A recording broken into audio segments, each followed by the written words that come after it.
As a Gen Xer, you're reaching that age where it's time to plan for your financial future. You're also probably at that age where your school days are far behind you. But it's not too late to learn something new. Class is in session. This is the Gen X Wealth Academy podcast with Phil Telpner of Breakout Private Wealth. Welcome to the Breakout Wealth podcast for the Gen X Wealth Academy. If you're a member of that academy, if you are born, let's say, between the mid-60s and the middle 80s, Phil Telpner is the guy you need to see. Phil Telpner at Breakout Private Wealth.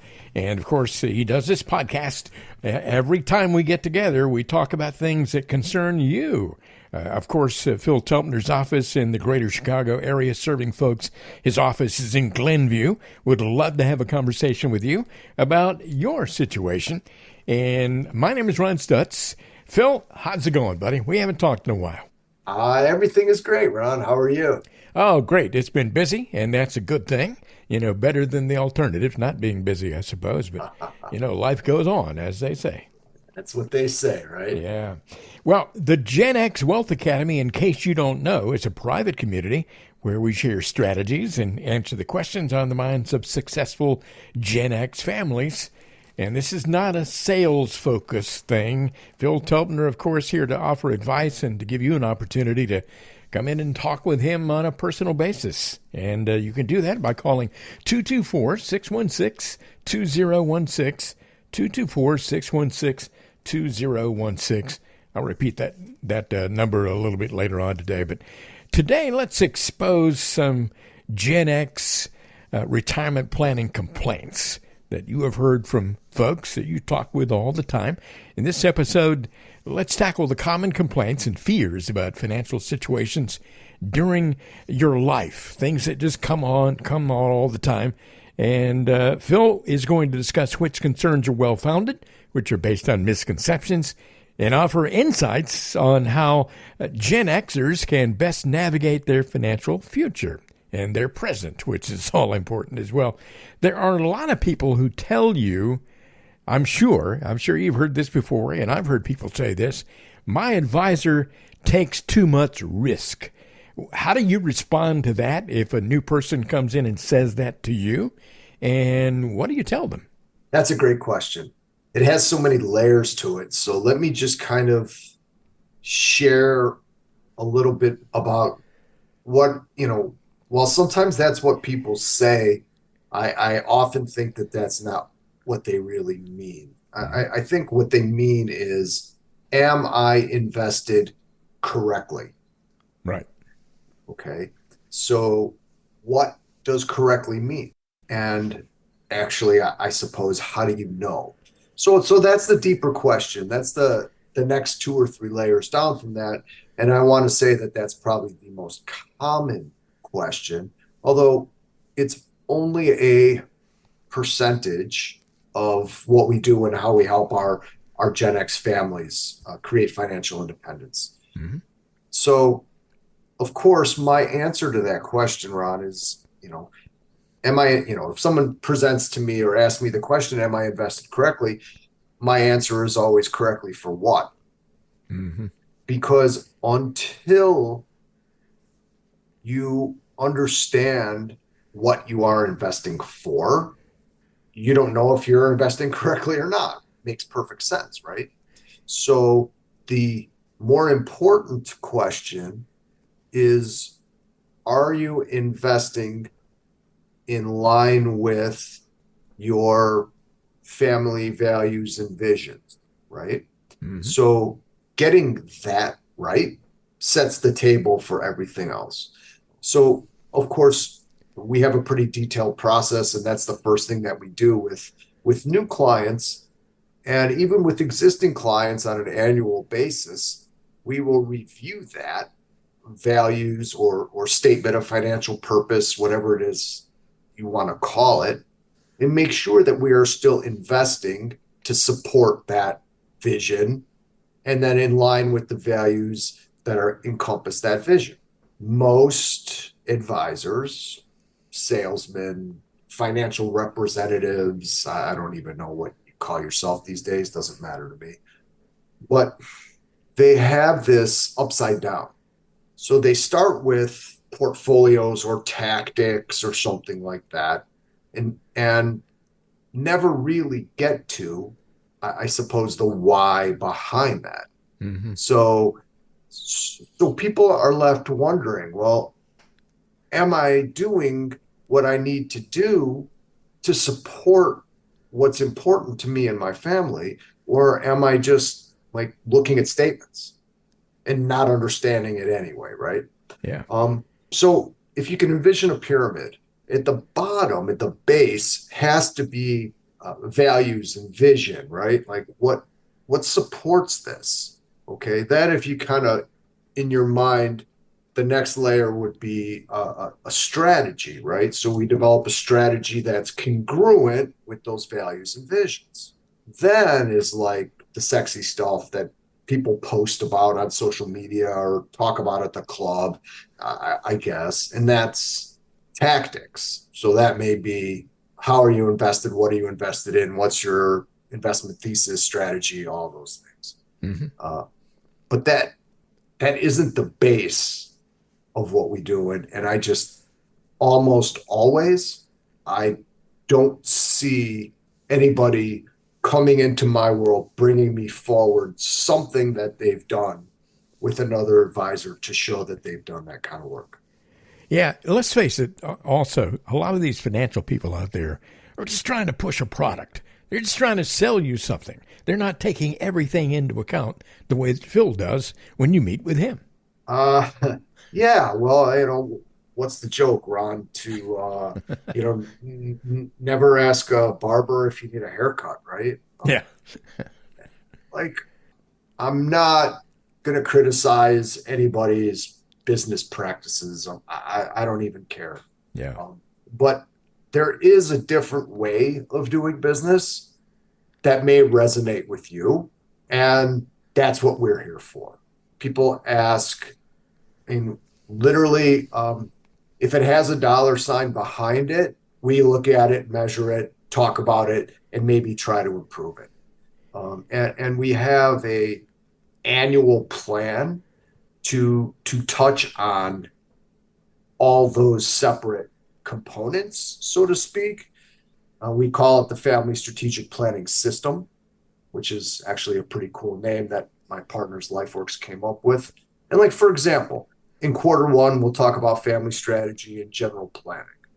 Quarter two is taxes and risk management / insurance, right? Make sure your insurance is correct for what you need. Take a look at taxes, see if we can do some Roth conversions, understand your tax situation, that kind of thing. Q3 is we'll look deep at savings and investments. Are you saving enough? And are you investing correctly and all that?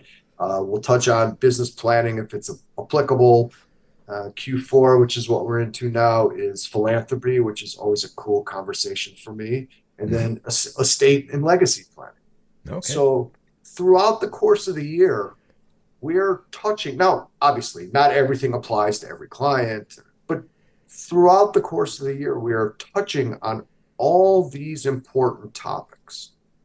And look, we don't get it all done in year one, but that's the benefit of paying for advice and not paying for a product, right? You're getting ongoing advice on how to monitor, improve all these varieties of areas and the subsets, the things that come up in between. You're listening to the Breakout Wealth podcast with Phil Telpner, Breakout Private Wealth. And Phil, let's just say that a new couple comes in to see you, a Gen X couple, and the first thing they say to you is, I'm not happy with my current advisor because my fees are too high. You know, they're really focused on the fees. What's your response to that? And, when is it a matter of your fees being too high? Well, our business is just like any other business. Fees are only too high if our clients don't feel like they're getting value over and above the cost of those fees. Yeah, that makes sense. Right? So your fees may be too high for the service that you're getting. Yeah. Maybe they're not getting any service at all. Well, then it's, and that's kind of why I hesitated a bit, because I see a lot still of financial advisory relationships stuck in the 1990s. Mm-hmm. So let's just get this out of the way right here. You don't need me or anybody else for a portfolio. There is no magic. There's no Wizard of Oz. There's no like secrets. There's maybe better than you can do on your own to some extent, but you can get yourself 80% of the way there. I mean, the value that I offer to my clients, only part of it is in managing assets. So if you're paying a premium for just portfolio management, then I understand why you have those questions about fees. Mm-hmm. The other thing to think about is, again, in this 1990s, this is where we're stuck in because that model works. I guess the internal fees that you're paying on your managers in that portfolio can be extremely high, and in almost all cases add no additional value, so to speak, to the overall performance of the investments. You just don't see those fees. Mm-hmm. So if I get a new client and rebuild a portfolio and replace a manager that's charging 1.2% with ETFs, exchange traded funds that charge 0.08%, let's say, and create minimal tax drag because they're in a different wrapper, and we could get into that at some point, but the client is infinitely better off. So I think fees are always, look, I mean, we talk about it all the time internally, and I suppose with clients as well. We want to over deliver to our clients. We want our clients to really feel like they are well taken care of, do what we say we're going to do. We respond within 24 hours unless we're on vacation, but for the most part, we respond within 24 hours. We have quarterly meeting, we have all these things. And that, I think, is really the future of advice. And if you're stuck in a 1990s relationship, time to maybe, but it happens. It happens. I mean, and they're counting on that. They're counting on, what's it called, Ron? Inertia, right? Yeah, exactly. So it's a pain in the ass. I don't want to switch. I play golf with him. He's my, uncle's cousin, brother's nephew, or whatever. Or maybe we went to college together, whatever. It totally, fine. And when somebody's ready to make a change, we role play a little bit, and I try to get them comfortable in having those conversations, because some people aren't confrontational, and that's totally cool. But the reality is, it's not 1995, it's 2023. You need to get good advice, unless you want to spend all your time working on your financial planning and not spending time with your kids or traveling or hanging out with your wife or playing pickleball or whatever you do. Yeah. I mean, that's an option too. But our clients, and certainly prospective clients, are looking to hire us to co-create a plan, take care of everything, and then report back and adjust. Yeah, I think all Gen Xers at some point they want to achieve a work optional lifestyle. I mean, that's what it's all about. And you mentioned that a moment ago. You want to be able to have the time to do the things you really want to do. You don't want to be stuck at work all the time. And my goodness, you can help folks get to that point. And let me just say, Phil Telpner's number again, if you'd like to call him and arrange a conversation, 224-616-2016. You're listening to the Breakout Wealth Podcast. We appreciate your being here. Gen Xers sometimes can be impatient. Sometimes we don't have a lot of patience. And some folks may say to you, Phil, my account didn't grow much last year. I guess it kind of depends on the situation, right? And what you say to them in response. Okay. Wow, you're full of good stuff today. So Well, let's just get this out of the way first. Investment returns are obviously important, but somehow people not sure where that came from, probably unscrupulous salesmen or whatever, that they hire investment planning first, financial advisors, planning first firms, however you want to describe it, to quote unquote beat the market. Mm-hmm. Okay.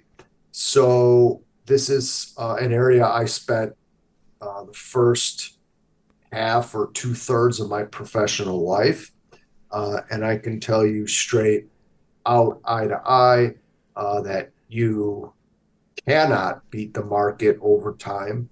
And there are a subset of hedge funds that maybe can.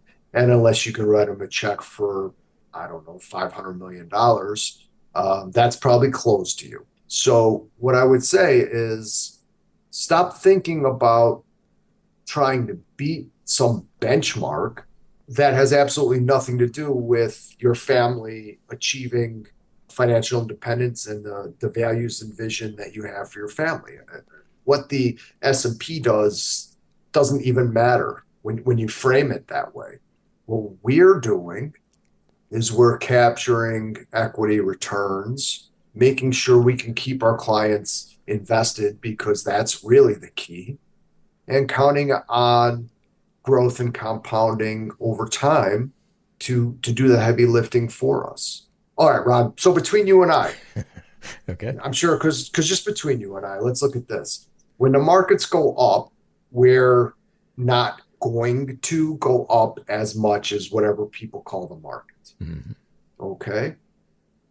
So for some people, that's an issue. When markets go down, well, we're not going to go down as much as whatever people call the market, but they don't care because we're still in a drawdown, so to speak. Mm-hmm.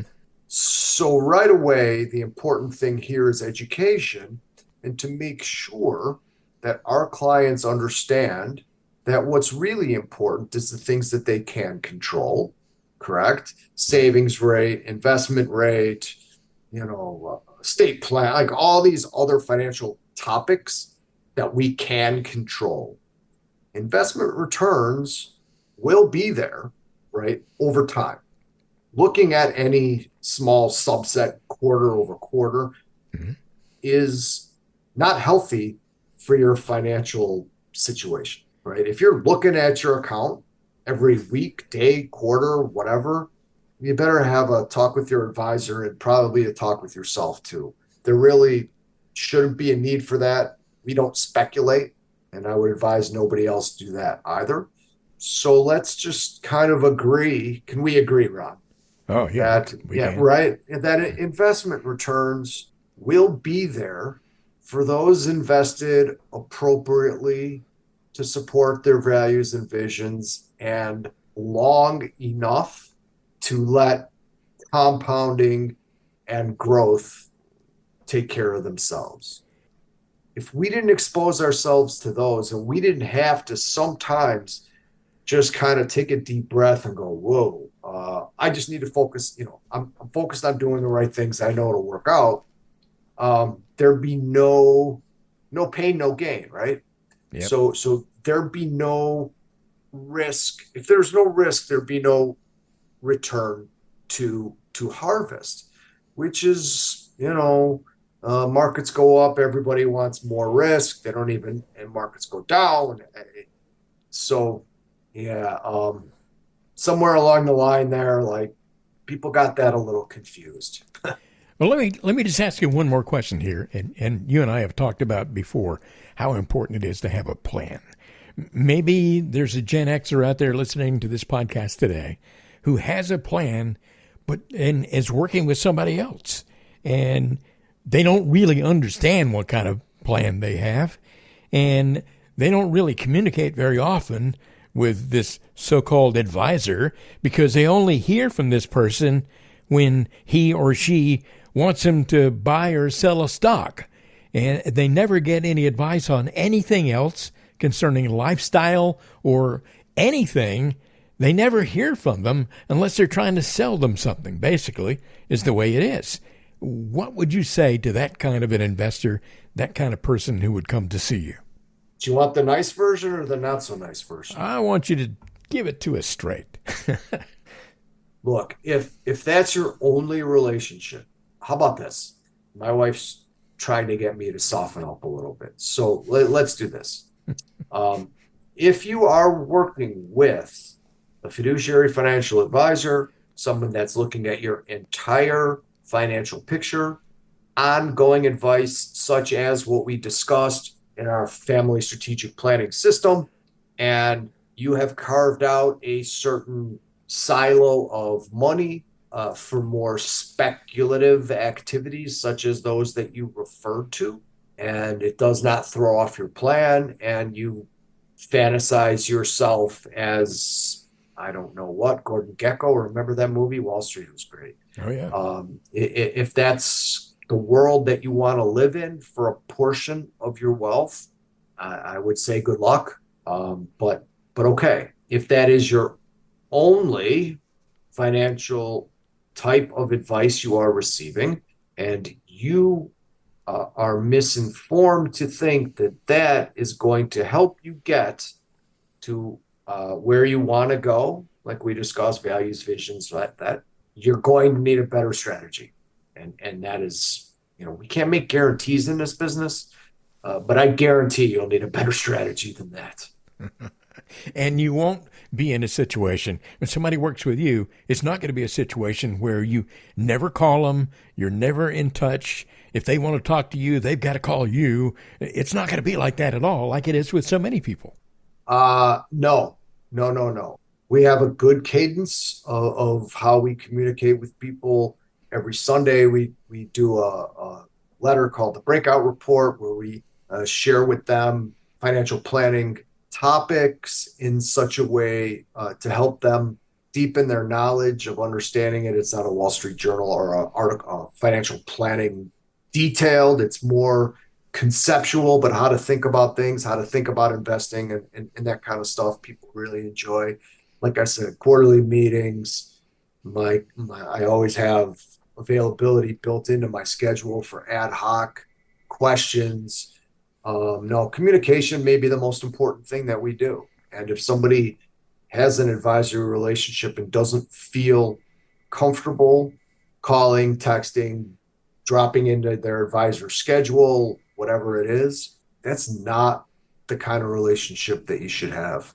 That's not a good relationship for sure. Nope, not at all. We've been talking today about general complaints and fears, common things that happen with Gen Xers, and trying to expose some of these Gen X planning complaints. And Phil, I just want to say I've enjoyed our time together.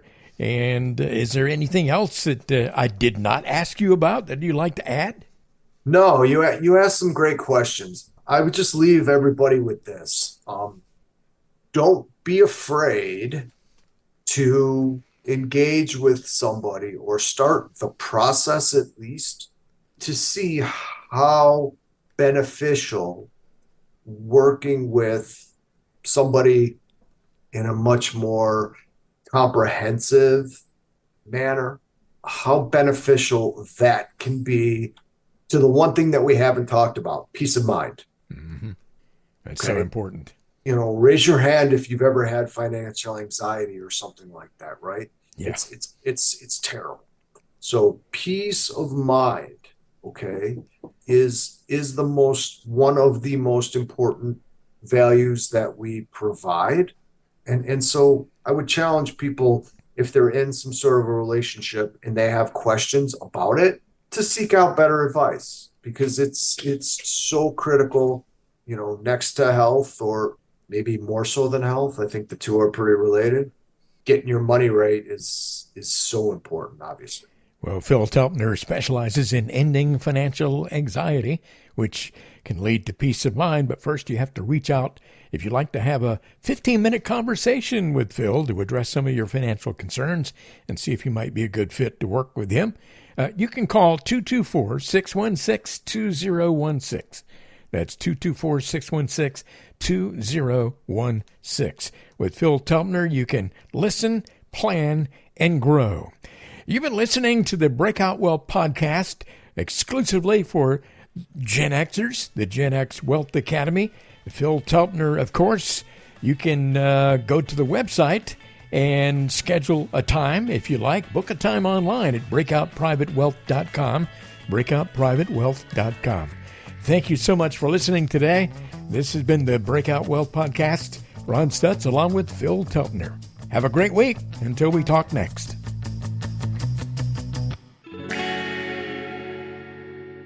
Breakout Private Wealth, LLC, is a registered investment advisor located in Glenview, Illinois. Today's content is for informational purposes only and does not constitute tax, investment, or legal advice. Please consult with a qualified professional before taking any action.